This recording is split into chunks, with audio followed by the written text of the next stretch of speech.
You're listening to the Unsung Podcast, where we talk about albums that we think are unsung classics, and then you guys tell us if we're right or wrong. This is the Unsung Podcast.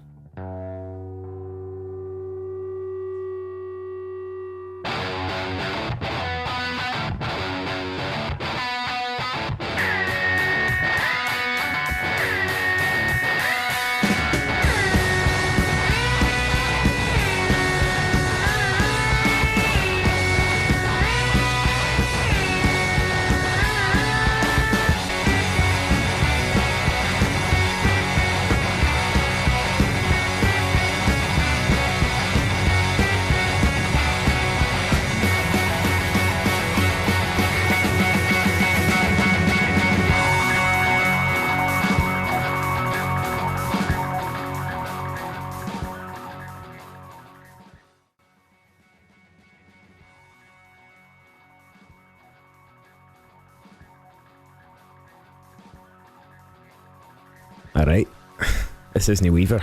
It's his old pal Crag, all the way from Australia. Mark, who the fuck is this guy? How did he get in? He's the Jason Isaacs of the Unsung Podcast. You know what I mean? This is the depressing part of the thing, and I'm even more depressed because I've came all this way and I'm in Chrissy's flat, and it's gash. It's just, they need the money, you know. This is, I had grand ideas of what the studio looked like. They don't have a studio. No. Behind the music. Just a living room. Aye, it's just never meet your heroes. It's basically all sellotaped together. I think his headphones are sellotaped. His headphones are sellotaped together. Yeah. But this is the cash call. This is the I live far away and I live in a country with not very good crack, not very good patter. So this podcast, the Unsung Podcast, is like kind of like a warm hug for me. You know, that's where you can hear your pals talking shite like we used to talk back in the day and all the rest of it, talking about music, and it's just really, really special to me. It makes me feel a bit at home kind of thing. So I regularly donate and try and ignore the exchange rate and all the rest of it, but it's but it's really important because I don't know how the guys do it, you know. They don't, it's no little job or anything. So if you would like to donate, as I have, unsungpod.net/donate. Officially better at that bit of it than Dave Weaver. Yeah, absolutely. I think we should replace you. Dave. Oh, I'll tell you about my band. We're 16 doing covers of Hoover's Think. Yeah, nice one.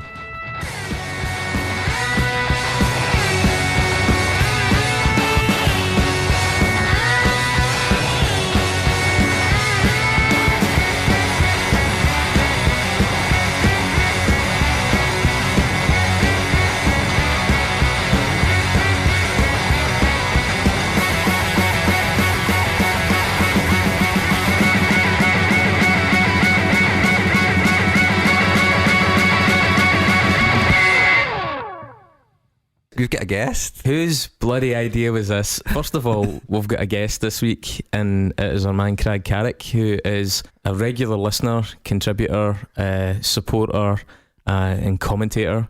And you're very welcome, Crag. Nice to see you. Oh, nice to see you boys as well. Thank you for giving us far too much money for this sorry endeavour. It's been a while. Crag and Fritz alone have kept this thing going.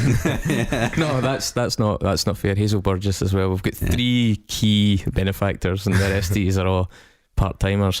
David's not here this week due to a bereavement, and you know, we're sending all our best to David and his family, but David thoroughly approves Crag stepping in for the occasion. As a result, we've put Parliament on hold, Mark's suggestion. We thought this was too good an opportunity to miss as well, with Crag being in town very briefly for his dad's birthday.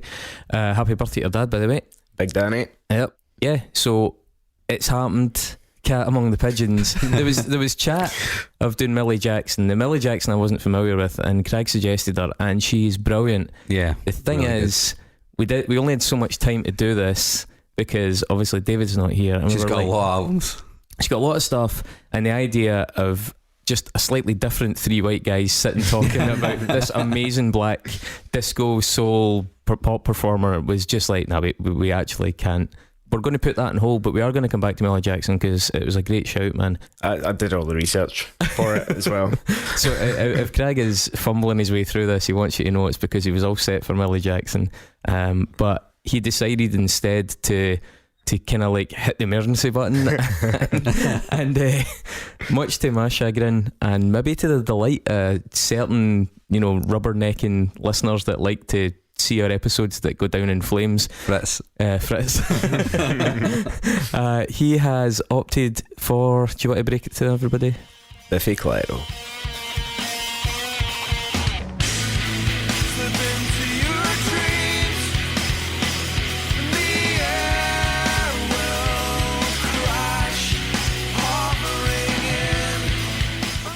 Biffy bloody Clyro, and the album The Vertigo of Bliss. Yeah, so second album. Not even like Stadium Clyro, and not hipster first album Clyro, but Vertigo of Bliss when they were still establishing themselves. And you've been back and forth in this all week. Yep. What kind of band were they at this point? All that kind of chat will follow shortly. Before then, Crag, you live in Melbourne? Mm-hmm. No, I don't. I live in the countryside now. I live in Castlemaine. Castlemaine. You had Castlemaine 4X. Oh, really? I can see the pub from there. See the pub from there. Yeah. Excuse me. Yeah, I live there at the moment, out in the country. What drove you to Australia? I didn't ever want to go to Australia. That was the thing. It was Australians, when they travel, they're pretty much the worst you can imagine. And working in pubs and all that in Glasgow, Aussie women are always fine, but Aussie guys were just the absolute worst. And I thought, why would I want to go into the belly of the beast? But I was out in Asia somewhere, and I met some lassie, and she was talking about a music festival out there, a thing called Meredith Music Festival. Just super ethical kind of festival. Really, don't be a dick mentality. Mm-hmm. Got the opportunity to go out and work it there, so that involved landing in Melbourne. And Melbourne, I just fell in love with it straight away. I've heard really good things about it. It's so like Glasgow. In many ways, it's on a grid system kind of thing, and there's like a couple of unis and all that, and that's a lot of what makes Glasgow good. Is people come to Glasgow to do something, to be something. That's why it's such a big melting pot. Yeah, it's a really big melting pot. Yeah. But there's almost more people in Melbourne than the whole of Scotland. So it's like a very, very different kind of dynamic.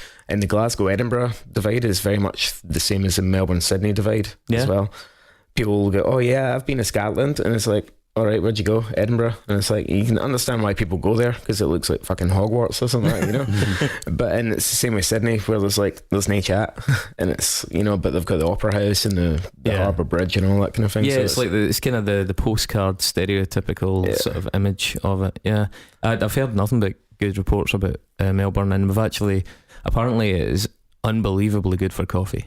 It is, yeah. The thing about Melbourne is anything you want to do or be or something, you can do it in Melbourne. If you wanted to be a part-time butcher and a ballet dancer or something, it's like you probably find a workshop for that or something. It's really, really energetic place. Good music. Yeah, very good music. Very big live music culture, which similar to Glasgow and Edinburgh. A thing like Sydney, you struggle to find a gig kind of thing. There's a couple of good things. It's more big touring bands, whereas Melbourne, you've got 100 gigs every night. Lots of small kind of grassroots independent stuff, and then you get the big acts coming through as well. So it's going there as well, like you forget it's an island, it's an island the size of Europe, but it's still a kind of an island mentality. I remember going there, and one of the bands I'd heard was Cold Chisel.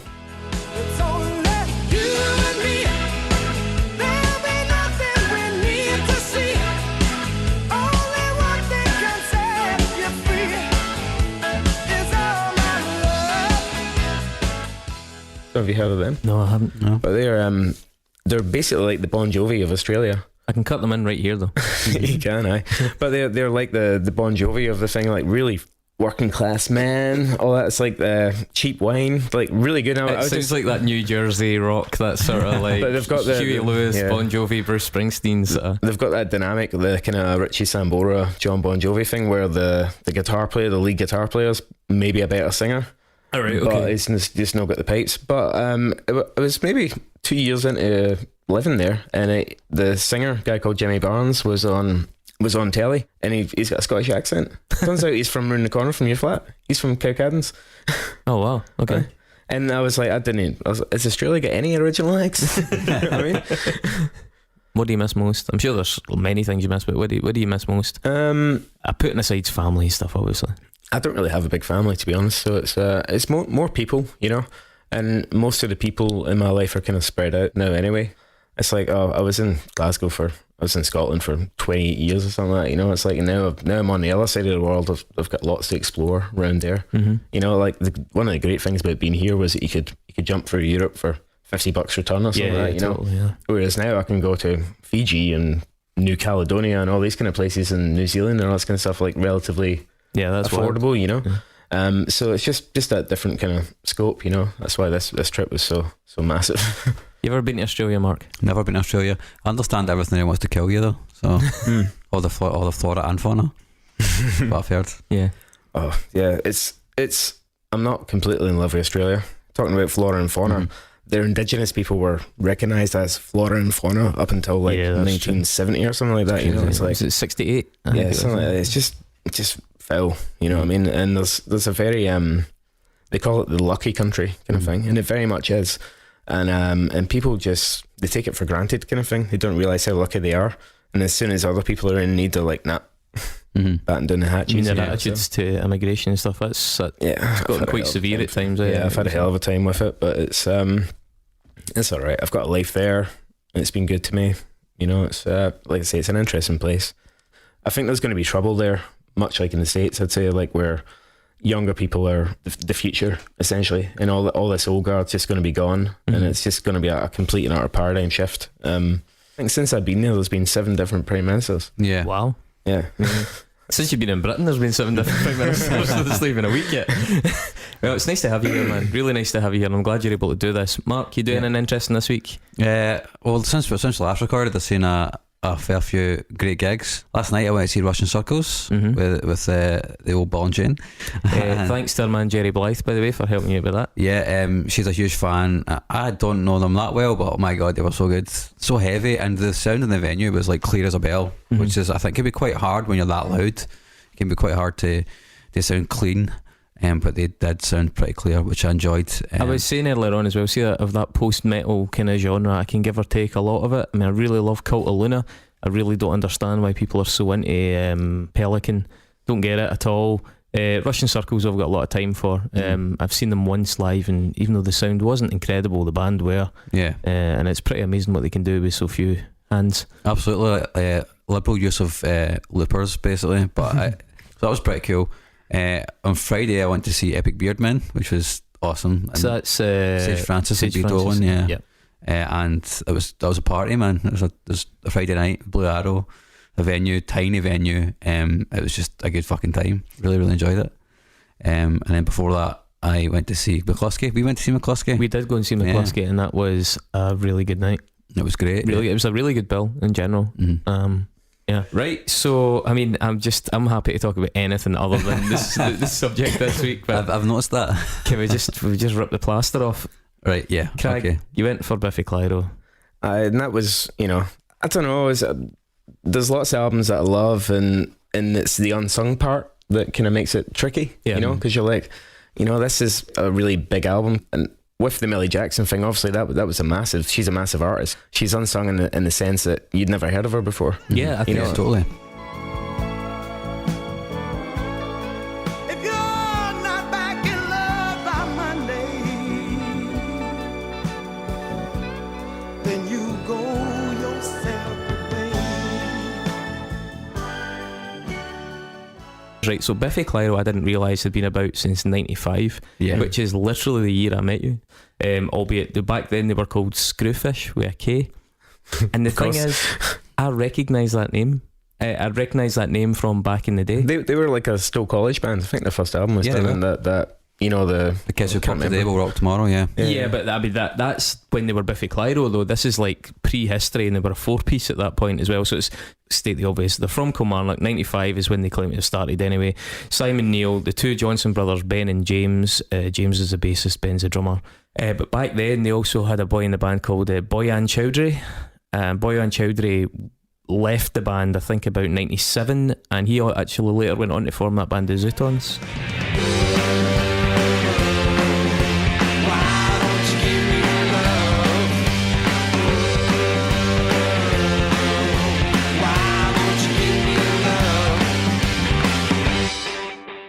Oh yeah. Oh wow.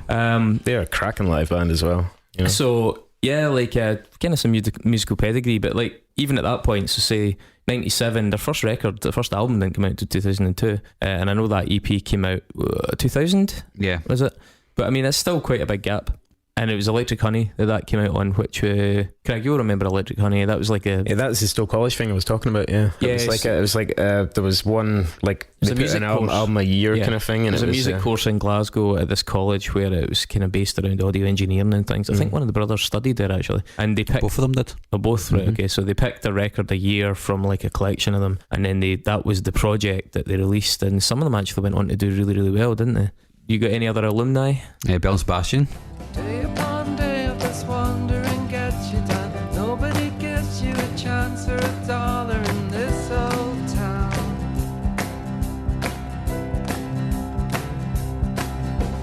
Hunger in silence from you. Fucking hate Bell and Sebastian. But carry on. Snow Patrol. Fucking hate Snow Patrol. Yeah.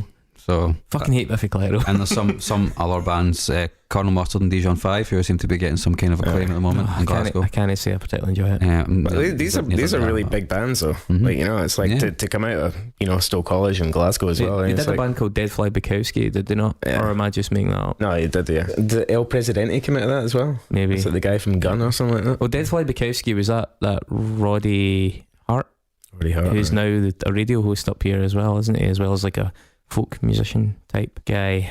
Yeah. Wow, I love Electric Honey records. Anyway, yeah, so it was really hard to define what they are, but they had 3 kind of initial rock albums that were sort of like oddball rock, and it was when they were kind of all on Beggar's Banquet, which was a London-based, quite arty, alternative indie label. I think they worked with bands like Seafood as well. Yeah, but I was around back in those days. TV and the radio were in there as well. That's right. You Early know, days, that's yeah. like really really cool, accommodating label. Yeah, I mean, and like a good reputation, and They didn't ask for singles either. They were like, just do what you want. do what you want. Yeah, they did mention actually that they got a lot of support from them, and they were really, record what you feel like, and if we have to pick something from it, we'll just lop our heads together. So they did 3 records in that. There was Black in Sky in 2002, which was that kind of infamous first one. Get up, get up, get over. Take me to your black and sky. There's Vertigo, Bliss that we're talking about, and there was one called Infinity Land, which was in 2004. And then there was like a bit of a kind of change. They brought out an album in 2007 called Puzzle. We don't know where we belong. It'll make no difference from where we started. Look out, kid. 'Cause here it which went to, I think, number 2 at the time. That was a big breakthrough. And it was a Yeah. big step as well. They were signed to 14th Floor Records, but that's basically the project label of the CEO of Warner. Yep. Warner Music. Bros. Yep. So you're not talking about some kind of hip little indie imprint. And actually, to this day, it still fucks me off that people bother doing that. Like bother setting up this imprint so it doesn't look like it's got the Warner music label on it. Be honest, that's what it is. So they moved to this major label and released Puzzle, and there was a real big step up in production, and certainly the quality of the publicity. Rather than labouring it too much, Biffy Clyro somehow ended up at a point where they were headlining Wembley Stadium. In terms of a reality check, 'cause they kind of drifted off my radar, and then one day I turn on the TV and they're headlining Wembley Stadium, and I was like, am I in a fucking coma here? What has happened? Like, what has happened in the interim? And I had to actually start working backwards to try and learn, how did we get to this point? It's just really surreal. So anyway, so it seems that in 2005, Zane Lowe, who was like a big DJ in Radio 1, for those that don't know, featured Biffy Clyro doing a cover of the song Take Me Out by Franz Ferdinand. Now, at the time, given that they'd only really been working on Beggar's Banquet, that's a pretty big deal, because Beggar's Banquet isn't a huge label. It's good, but it's not huge. In 2006, they kind of officially left Beggars to sign to this 14th Floor. Although I think Beggar's Banquet's logo is still on the initial pressing of Puzzle for some reason. Yeah. And then in 2007, the track Saturday Superhouse came out from Puzzle and went to number 13 in the charts.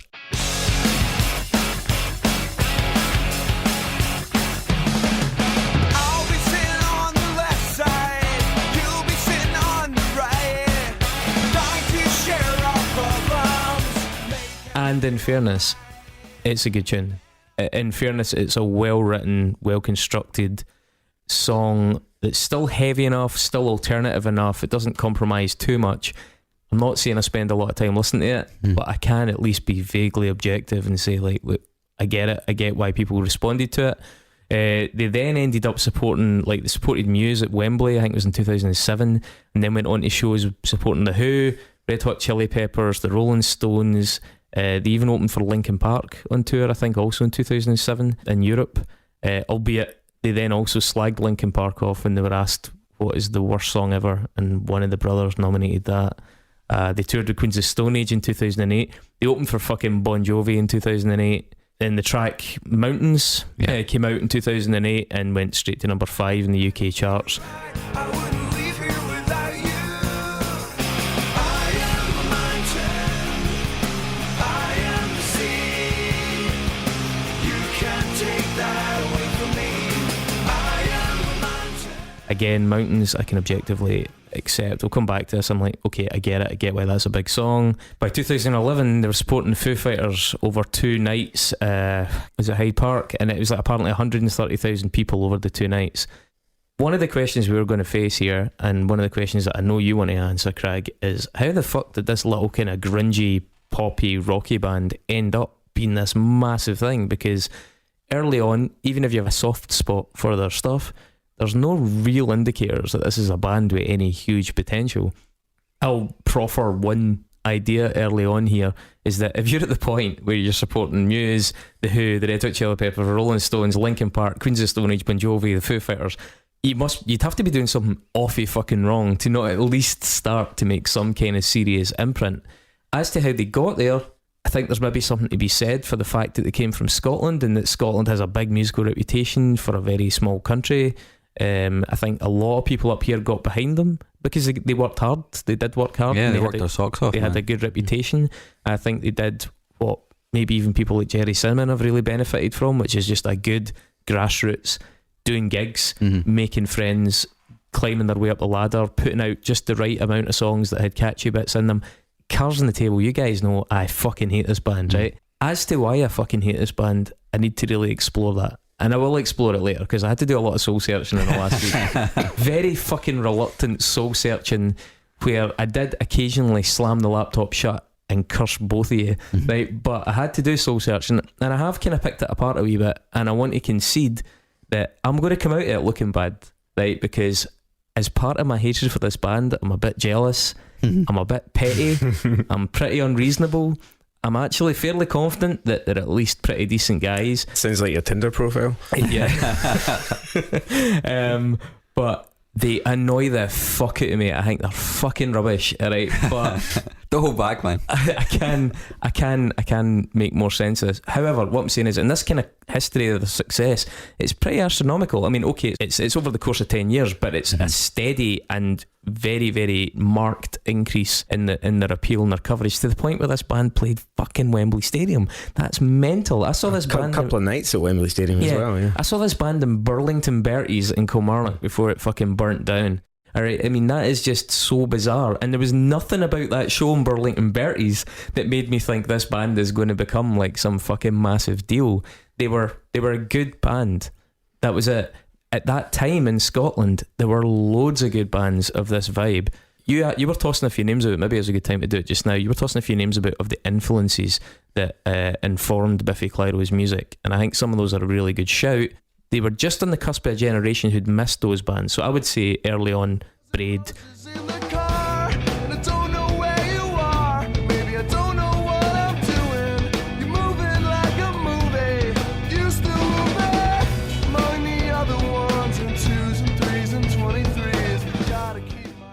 Wee bits of Quicksand, wee bits of Far, certainly.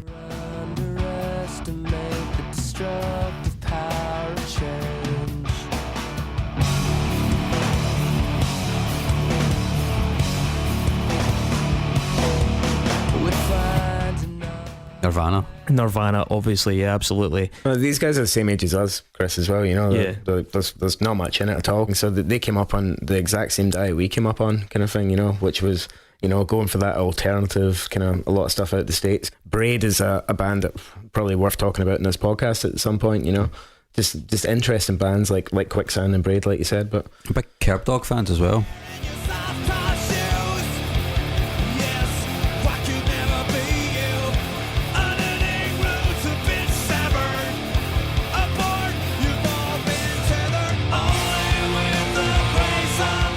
Really Yeah. big Curb Dog fans. Curb Dog, that kind of like sludgy grunge band from Ireland.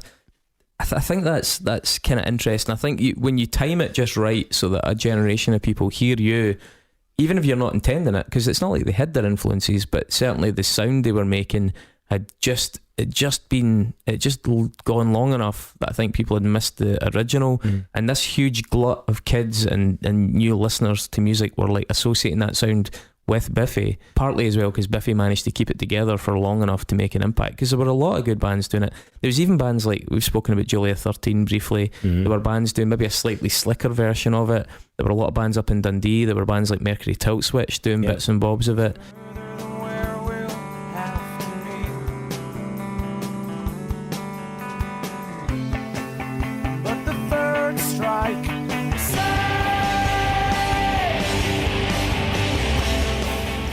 There was bands like Stapleton in Glasgow doing something that was maybe slightly closer to the braid side of it. Love Stapleton. Yeah.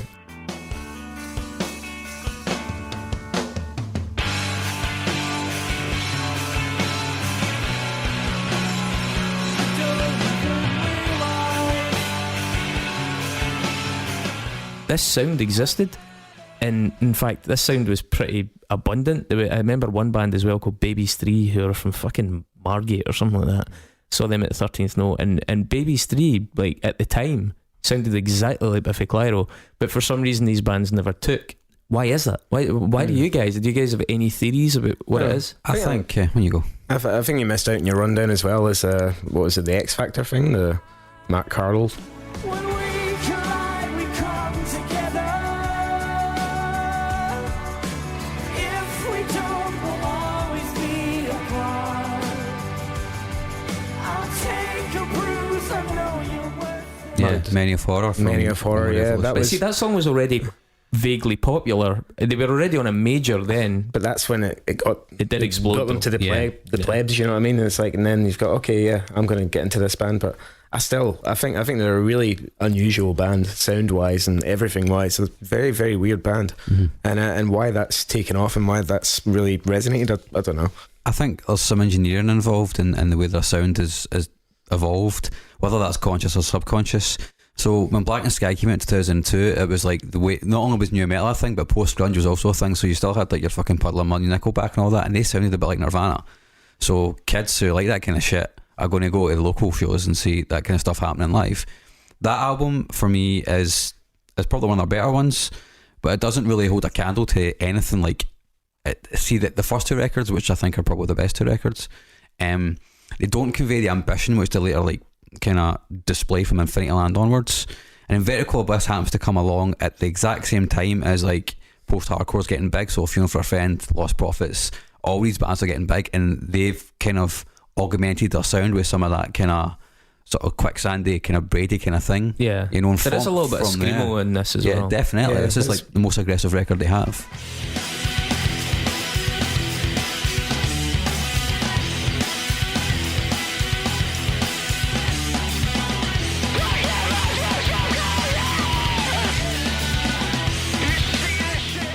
So and Infinity Land is kind of in between the two. Infinity Land, that was the other shout, because I think that is probably their most unsung album. Okay, like no one ever talks about the album, but it's a really, really interesting record. Yeah, it's really, really weird. Probably a bit long, goes in many different tangents, kind of thing. But that was definitely a shout for this. Yeah. Yeah, so this will maybe offer a wee bit of insight into that, right? So as I like to do with some of these bands where you're not quite sure how their back catalogue sits, I kind of went through some of the sort of online lists from just neutral ones to actual fans. Ranker was the first one I looked at, and that had Only Revolutions, which is their fifth album. Yes. Fifth album. From what year was that? 2009. 2009. That had that as their number one, and in almost every list, that was the number one album. It then had Opposites, then Puzzle, then Black and Sky, blah blah. Vertigo Bliss came in number 5 of 6 at the time of them doing that list. Best Ever Albums site had, again, Only Revolutions. Vertigo was number 6 of 7. I might add Ellipsis was 7 of 7, which is their last album as opposed to the soundtrack. Rate Your Music had Infinity Land at number 1, funnily enough, but I think Rate Your Music is based on fans, and that's quite interesting, because then you're getting more an insight into what the enthusiasts of Biffy. And I think the enthusiasts, they're like a Trump band where they've got this core that will never leave them. And that's kind of to their credit. They have this like 33%. It's not enough to get them elected. They needed to fucking break the mainstream with that chump on fucking the singing show.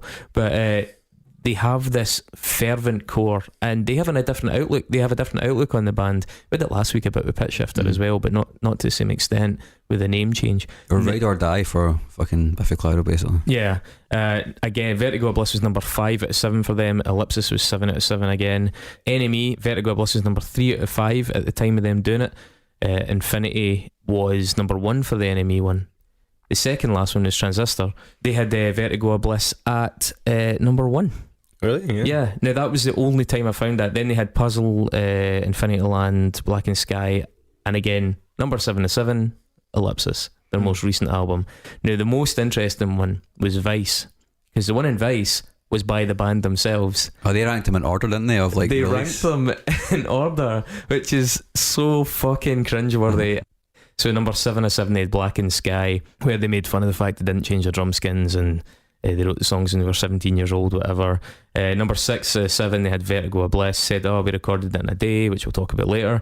Number 5 they had Infinity Land. We finally had the courage to start singing in our accents, because in the first 2 records I wanted to sound like Kurt Cobain. Then, as you can imagine, number 4 was Puzzle, number 3 was Only Revolutions, number 2 was Opposites, and hilariously number 1 they ranked Ellipsis.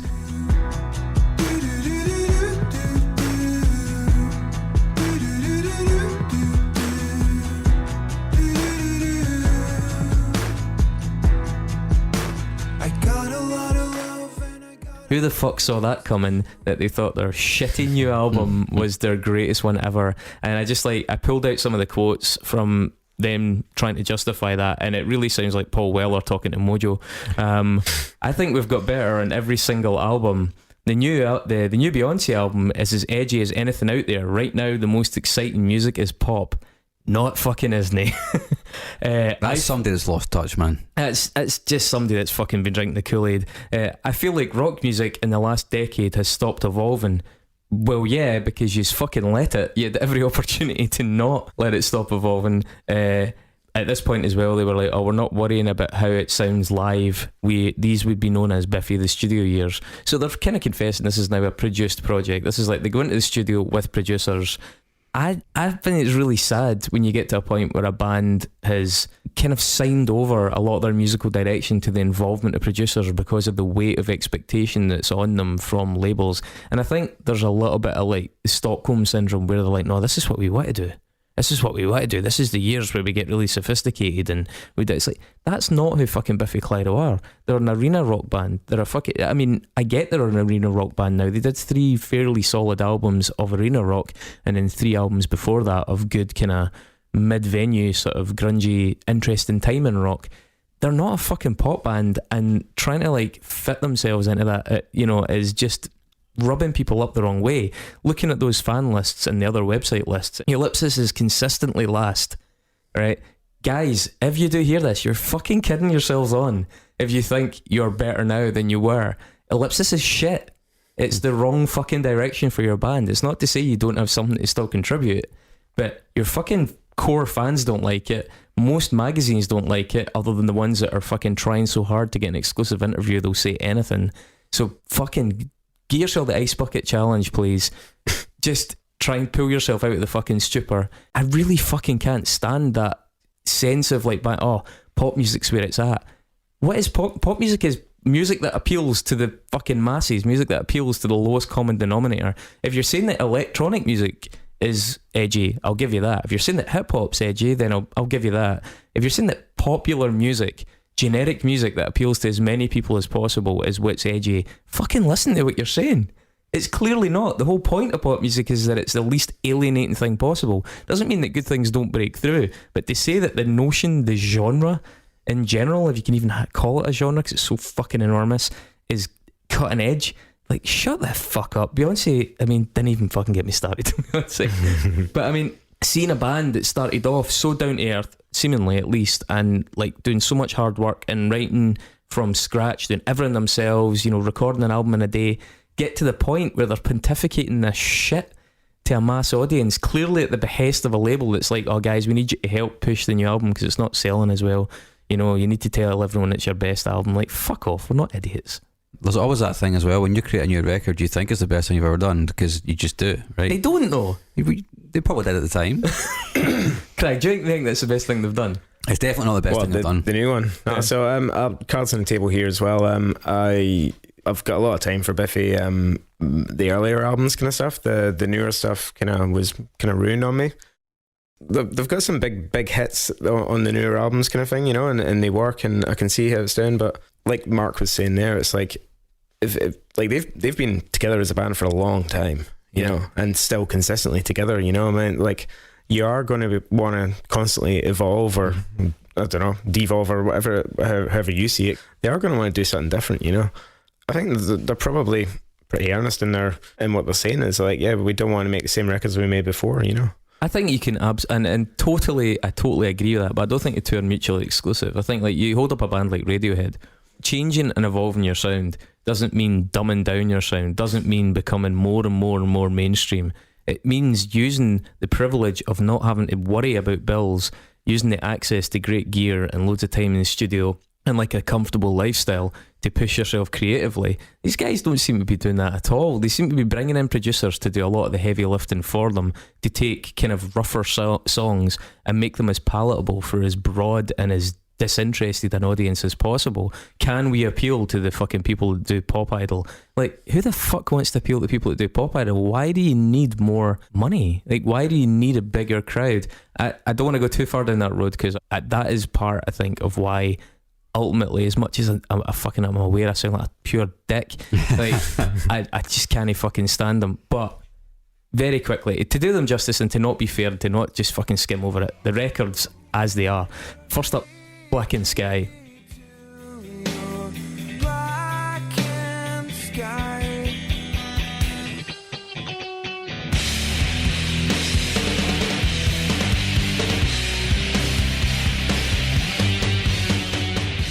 Kind of where it all standing. I know it's not that first EP that came out in Electric Honey, but Black and Sky did make a big impact, certainly up in Scotland. Mm-hmm. It was like, wow, okay, so one of these bands that's been making this music, because as I said, there was a whole array of bands all over the country doing this stuff, and in England as well. But I was going to say, and just on that point, I was going to say earlier on, sorry to interrupt, but like, I think there's also probably something to do with the fact there was no band occupying that territory, like, on a big scale at that time. Yeah, lots of little bands. Nobody had kept through it. There was nobody there, yeah. There were a couple of bands down south that threatened to do it. Seafood was one of them.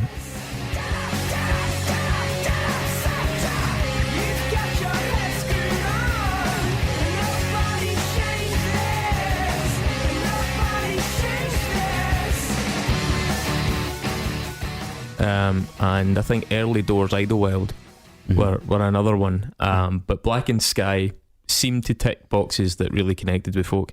I actually had the first two Biffy Clyro singles before the album came out, and I was a huge fan of Far, and they had that sort of slightly undersung, slightly twee, overly distorted, but I mean overly in a positive way, like just like saturated. There was an unfussiness and a kind of honesty to the early stuff, and I was like, oh, this sounds like a Scottish version of Far to me, and I'm kind of with that. Let's see where they go. And I think, yeah, those big choruses, like, was it 57? And I'll try not to feel this music's for real. And over and over and over. And I'll try not to feel this music's for real. yeah, it was 27, that's 57. That's really far. Yeah, Just Boy as well. Yeah. And I was really fucking psyched about that. I mean, there were other bands as well from the continent that were writing better songs at the time. There's a band called Faves who came from Switzerland, and Faves have some unbelievable songs.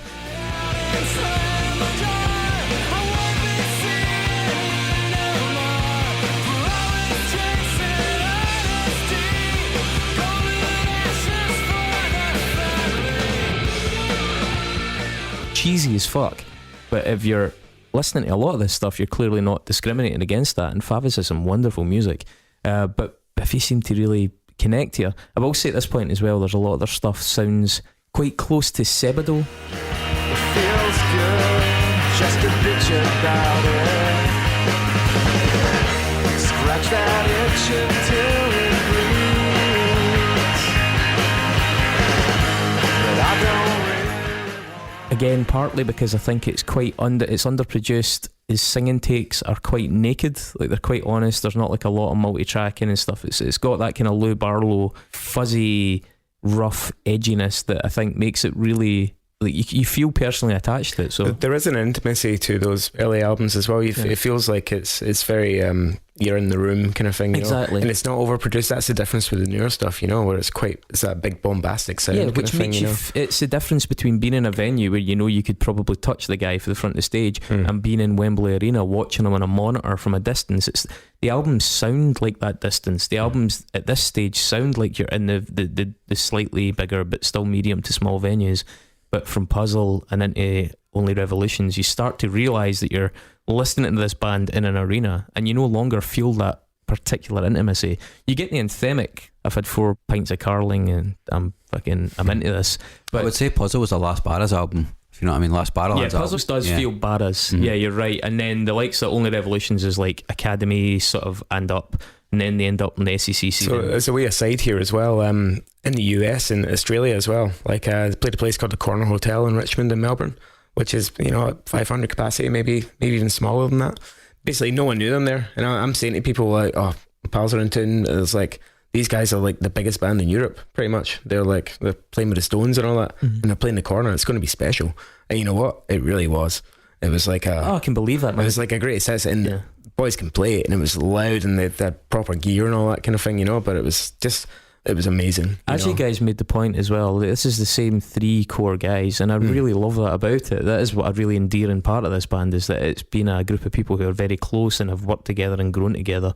They can't help but be amazing live. There's like there'll be a synergy there between them that is just unbelievable. Well, the boys are twins. James and Ben are twins as well. They don't look much alike, but but being twins, I guess that must have an intrinsic kind of I don't know. I'm not They a twin, spend a lot of time, I'd imagine, in each other's company as well. Yeah, they're still great mates and all that kind of thing, you know. If you're pro enough as well to be playing arenas, there's a very good chance it's going to translate into a pretty special club show.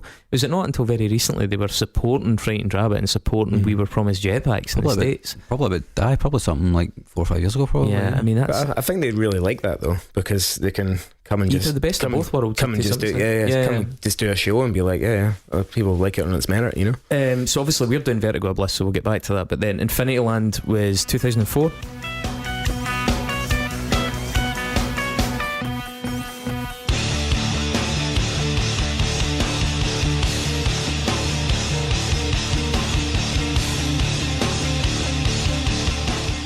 Is that right? Yeah. Yeah, which I agree with you, actually, is probably the most interesting album. It's pretty out there. It's some really weird and adventurous ideas, and it's some of which work really well. I think even the electro intro thing, for example, on Glitter and Trauma. That's a banger.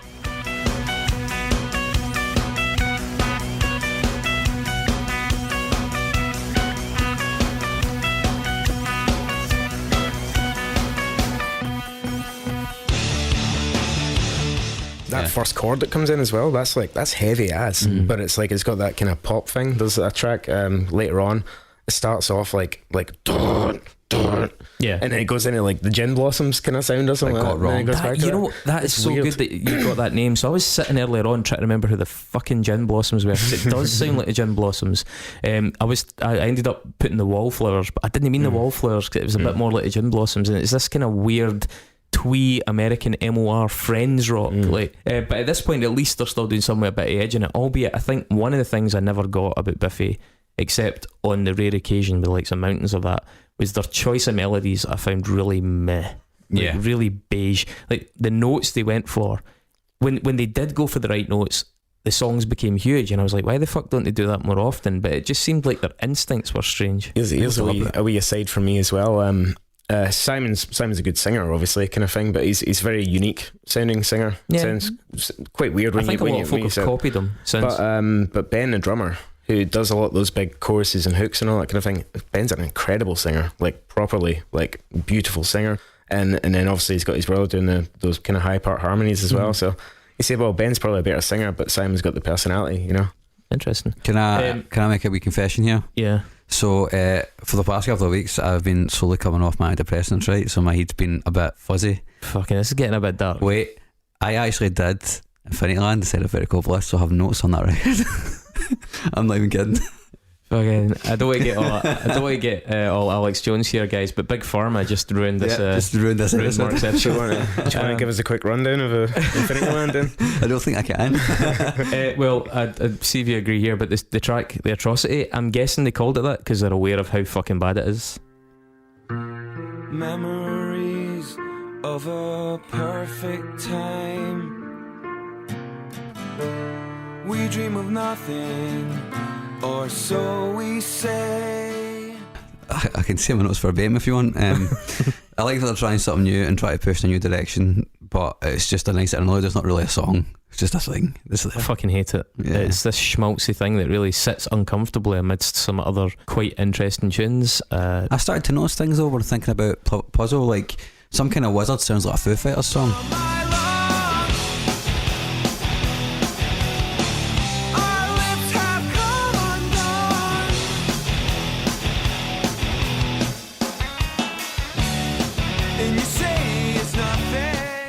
This Jaggy Snake sounds like proper old Biffy, so it's like they're trying to meld both worlds There's together. no such thing as a Jaggy Snake. Is actually exactly what I would say. It sounds like them kind of at a kind of classic period, and I think it's actually a pretty decent song. You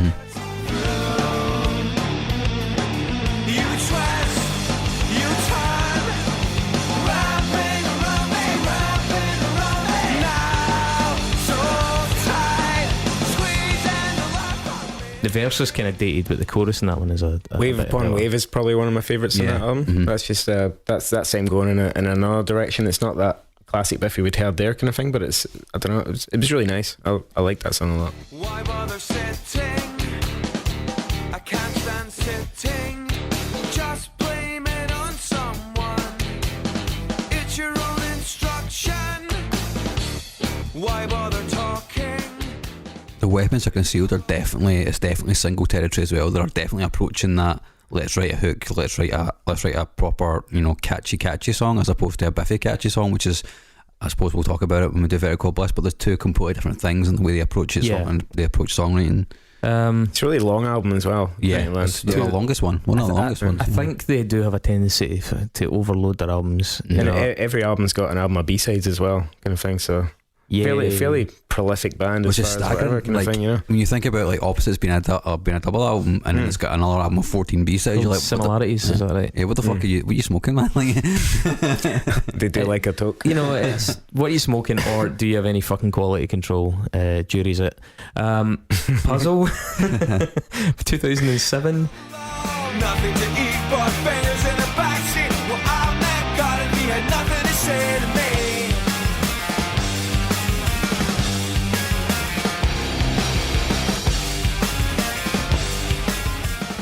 11 is a problem because everything dies.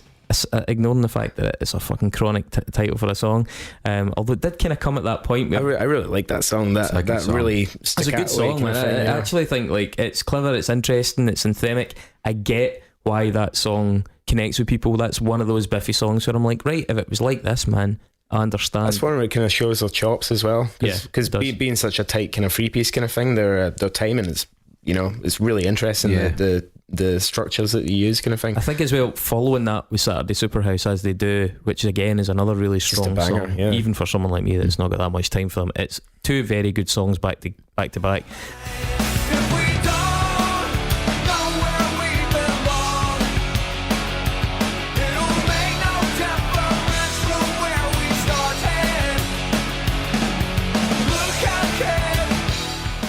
And as your major label debut, for some kid going home with this record or CD at the time, probably still was, just banging it on, you're like, wow, that is going to be like, oh my god, this is terrific. Who's Got a Match as well? Like, I love that song, man. I think it's a great song, and that is properly Biffy though. Thought you'd have the last.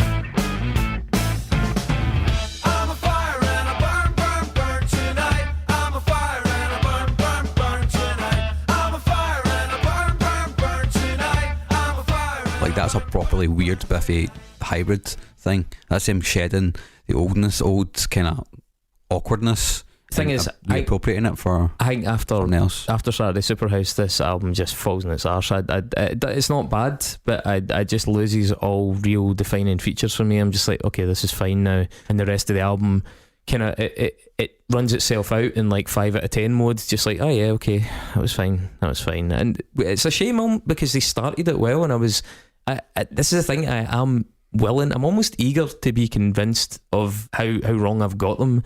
But I feel like, certainly they don't end this album in any kind of like real great style. I'm gonna die as cast for you, mate. I don't think there's any coming back. No, yeah. see, What did you think of the tune 9/15 on that album? nothing, because I don't remember it. It's a really unusual I'm on a hillside, and it's On a hillside, we're on a hillside. Help us, we're on a hillside. We're on a hillside. Help us, we're on a hillside. We're on a hillside. got this weird, I think it's done in 9/15 or something like that, I think. But I remember I can assure you I did listen to this entire album multiple times. It's like I am sick enough to put myself through that. I But don't know if it's true or not, but I think it was like the area code for Kilmarnock or something done in like, that was the time signature for the song. I thought they'd done. Had they not done? KY? Did they not do that with like the phone number. one of the other ones where they counted like 1, 1, 2, 3, 1, 2, and it was like somebody's phone number? Is that not one of the later albums? Maybe that's what I'm getting confused Yeah. with. I thought it was 9/15. Only Revolutions, right? So Only Revolutions. What year was this? 2009. 2009. Okay. As somebody who's repeatedly stated in this show already, I'm not a big fan of Biffy Clyro. This is peak Biffy Clyro. Right, this is the one that made the tops of most of those Yeah. lists. It has 3 of their biggest and 2 of their best songs on it. Obviously, it's got track. Is it Captain that starts? Yeah, the That's Captain. one, yeah. I just think it sounds like Weezer. Angels fall to the floor like they would if I was captain. Silver children, she roared. I'm not the son of God. Somebody. Yeah, well, It's fine. pretty Weezer. And they'd supported Weezer as well, hadn't they? Yeah. But to me, it's got one of those kind of. We've made fun of this in the show before. There was a tendency, especially in Scotland, in these kind of alt rock, Scot rock fucking bands like Biffy Clyro and Twin Atlantic and all that stuff, to the bands that were copying them as well, the second and third division versions of them, to always have these choruses that were like, whoa, whoa, whoa, like wordless choruses, like Match of the Day core, because you know that this track is going to be put over a football montage. Somebody help me sing. Whoa. Somebody help me sing. Whoa. Help me be captain of. That's what this song sounds like to me. Man, 6 pints in a fucking nightclub, you're fucking dancing to this, by the way.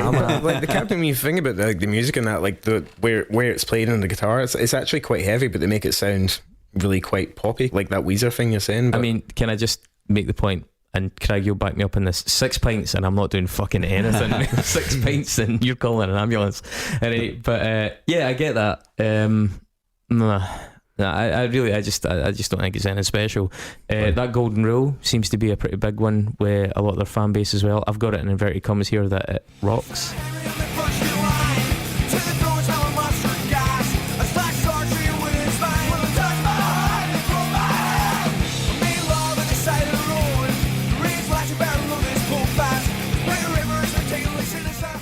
It's a good song, man. Like, It's fine. this like It's pretty decent. this inverted record commas. is this is the one with all the singles on it. Yeah. Like, I mean, I'm looking at the track list. And Oh no, don't get me wrong. I'm going to give it credit where it's due. I'm just trying to get these fucking 2 songs out of the road. I need to say, like, I think this is where lightning strikes for Biffy Clyro, right? Like, easily this record. This is Right, where, I mean, yeah, because like you mentioned it already, Bubbles is a really good song. I'm chasing around and trying to pop them all the time. We don't need to trust a single word they say. There's like, again, objectively, it's a really good song. It's a nice guitar riff. It sounds like loads of Scottish indie acts right until that first verse, albeit the guitar thing's a wee bit reminiscent of the Strokes. But fucking it, the first part of that chorus is great, and then it's got that sort of second chorus thing that we spoke about Idlewild doing that in their best songs as well. Like they have a like almost like a pre-chorus and a chorus. There's a girl, there's a girl, there's a girl, there's a girl. She's down by the river. In her own creepy world, there's a girl, there's a Both of them are great, and I totally understand why this song makes a big impact. And yeah, I can imagine this song coming on if I didn't already hate the band and being quite into it. Mm-hmm. You know, if I didn't have a point to prove to everybody else that was having a good time. He's so angry. Standing there deliberately not having a good time, so everybody fucking knows that I don't like Biffy Clyro. Alright? We started this entire podcast We just get so I it. could have this moment. Yeah. Well, This is the last episode, by the way. We're fucking done after this. Done. Chris is going to just implode and that's going to Cancelled. God and Satan. I make you miserable, you stick with me, although you know I'm gonna ruin your life. I talk to God as much as I talk to Satan, cause I want to hear both sides. Give me fucking peace. It's fucking it's fucking dull as shit, man. What is the fucking point in that song? Man, this is this. I'm sorry if Simon is listening to this. I'm going to apologise in advance, but this brings in which I like to call the Simon Neil problem. Is when you write nonsense lyrics and try and write whole records around them. Somebody told me about this. I was totally oblivious to this, but even a friend of mine that's a big fan of them was like, the one reservation I have is that Simon comes out with some fucking nonsense sometimes. Oh yeah. I didn't think his lyrics were that bad, but I seem to have missed a lot of them. There's a lot of them in all the records. Like there's some like I was listening to Ellipsis on the way over, man, and there's some. Well, that was your first mistake. That was definitely a mistake, man. As I see you cutting somebody up in the side lane. Yeah, but I was thinking about Biffy Clyro while I was driving angry. And like there's some lyrics in that song. Oh, it's a Hexus maybe, or not Animal, something Animal. Oh, I see this. This shows you how much I fucking care about the record. Who cares? Animal style, man, and it's got some of the worst lyrics I've heard in a long time. Who cares? And Is that my head's a fucking carnival and all that? Yeah.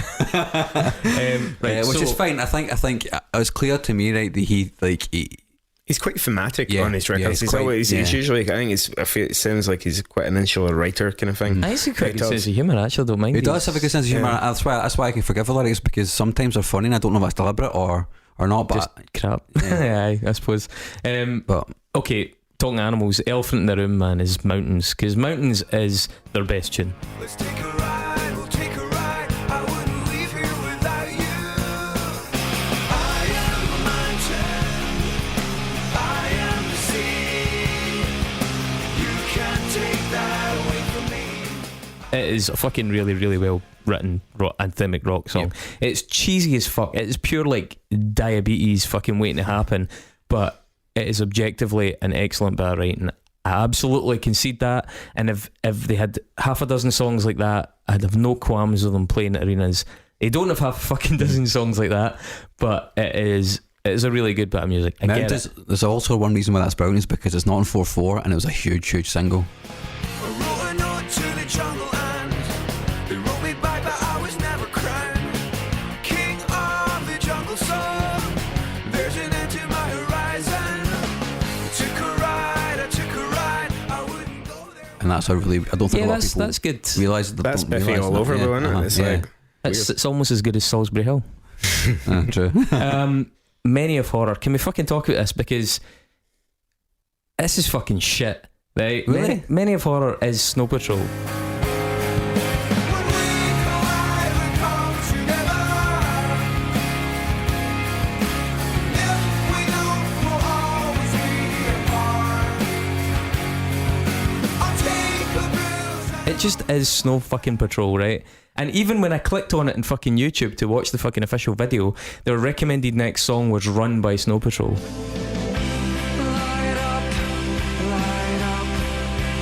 as if you have a choice, even if you cannot hear. Yeah. It is fucking Snow Patrol. it's a good parallel to make though as well, because Snow Patrol weren't always Snow Patrol. They had a yeah, major they had shift. that and then- polar bear yeah, fucking alternative yeah. rock period and earlier on. then they became that big run thing, you know, and you know Biffy Clyro went that way, but I think they stayed a bit How more hard is interesting. it to write a song like that though, really? I mean, come on, fuck, it's all just, it's like the chord progressions are just fucking like, you can buy them off the shelf, and I mean, it's so fucking simple to write these big corny fucking crowd pleasing ballady. I'm looking forward to your album.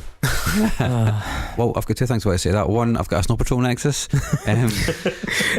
you know we're not doing Snow Patrol? Or something? I know. the last song on People is the Give last this song boy's People. meds, by the way, get him back in the rooms. The last song People on Ellipsis was co-written by Guy Lightbody and Johnny McDade. Stop listening to Ellipsis. Just saying. Just Stop saying. mentioning it. Just Don't listen to Snow Patrol. Just saying. God, I know both of those things I need to stop doing. And also, can we move on to the next record? oh, hang on, just don't like this band. one more thing about Many a Flower as well. Is I think it's a song that might be quite difficult for them to write, just because it's not what they're used to doing. There's so many rude things I could say to that. Just They're a don't, weird band, man. don't leave it hanging there in mid-air. Just saying. Fuck's sake. Right, okay, Opposites. The production of this album's shit. It's really odd. It sounds like really fucking compressed, yet also like paper thin. The drums sound shit. One more person breaking the rules again. I'm still waiting for someone else to join in. Stand where the others stand. Same producer. Weird. Fuck, it sounds crap. Different people. Fuck, I hate it. Black Chandelier was quite a big song in this, right? But this is what the one that sounded like fucking mix of the Gin Blossoms, the Wallflowers, and like Deep Blue something. That's one of the big videos. I know it's daft, but I guess I know it deep inside. It feels like we're ready to crack these days, you and I. Like the proper, like American production values kind of thing. I remember seeing that and thinking, yeah. Again, it's a weird song. Everything about this band's fucking weird, man. And then Biblical as well, which is basically Many a Flower Redux. It's also a big single. I think Stinging Bell was the first one that came out in this. Yeah. Right. Yeah, that's fucking shit. It's got bagpipes on it.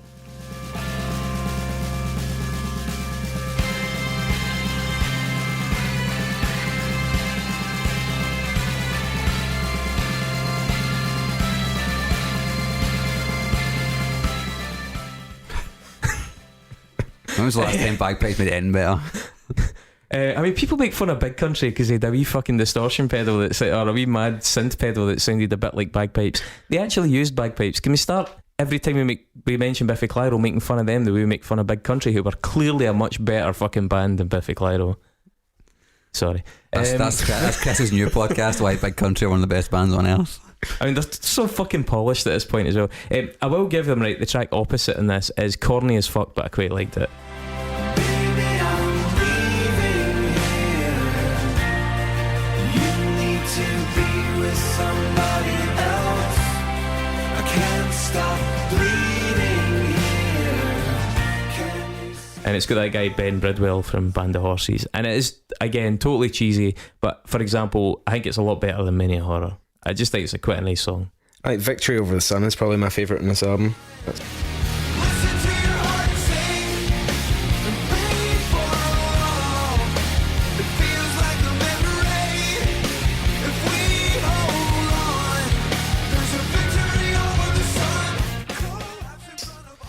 Probably not to your taste, but that always, I mean, it's the one that safe bet. stings out. Yeah. I'm checked out by this point. Ellipsis. Mark, Yeah. you spent a lot of time listening to Ellipsis. I spent some time listening to Ellipsis. Ellipsis is that moment when you can't decide if Twin Atlantic or Biffy Clyro is more edgy now. Or the same band. Like, I watched videos of the two and I kind of went back and forward between them at this period, and I was like, and by the way, me and Craig, we know the guys for Twin Atlantic, and actually really nice boys. That should hopefully stand quite apart from the fact that their fucking music's stinking. Yeah. And I hope they don't hold that against us, because I do think they're good guys, but no fucking way is that getting at my house. Here's a good story, just as a wee aside about Twin Atlantic. The singer Sam McTrusty, he used to work with us on the bar, and this is when he's a proper wee guy kind of hanging just before we started Twin Atlantic, and love Biffy, just like, you know. Of course. Then we had it shows just a bit. we had them playing. Was it Marmaduke Duke, that side Yeah. project Yeah. band? Had them playing. And Sam was all like, because it was hard to get into that gig as well. It was like, it was jumping, and got Sam in and all the rest of it, and he had to leave because he's scared of people in masks. I was like, what's wrong with you? He's like, I just can't handle these masks, man. Fucking hell. Gutted for him. Yeah, I had a Marmaduke Duke experience as well. Did you? I think I've told it in the podcast before, and I'm worried about I'm just repeating my same 6 stories now. I don't remember it. I'll come back to it. Ellipsis. Wheels of Winter can get in the bin. That is fucking rank. The choice to survive the winter. you possibly thought we could.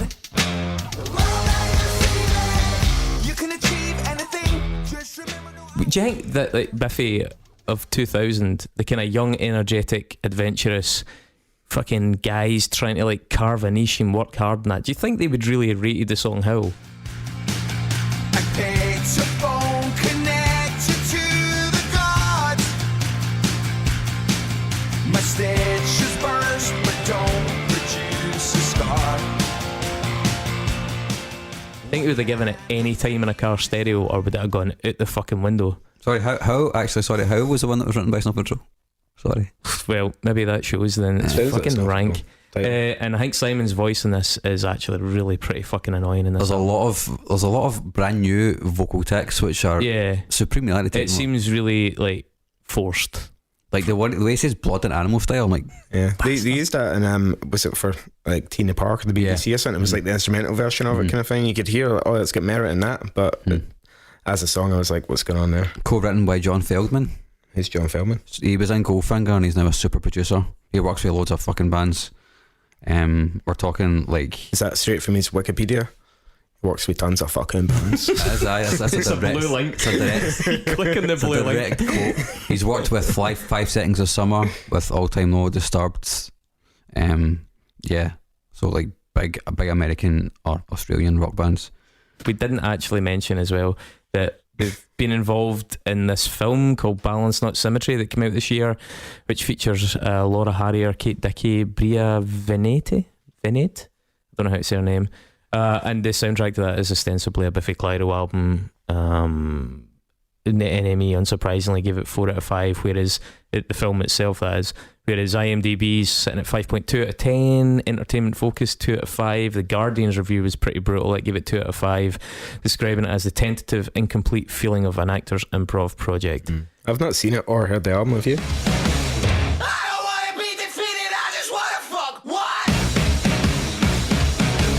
I don't wanna be conceited, shit, I'm out of luck. What? I didn't hear a word you said. I have heard the album, I've not seen the film. The friends that have seen it were Biffy Clyro fans that kind of tried to put a plate spin in it. So Simon Neil co-wrote the film, Yeah, he did. and the record was being written at the same time as the film, so apparently the lyrics end up in the film and vice versa, which is, as any writer will tell you, it's a terrible idea. I wonder if it's as good as that Tom York thing on Netflix just now that's fucking I've not seen totally that, no. embarrassing as well. Anyway, there you go. I think I'm coming across quite cynical today. Today? So I No wonder Mark's still alley.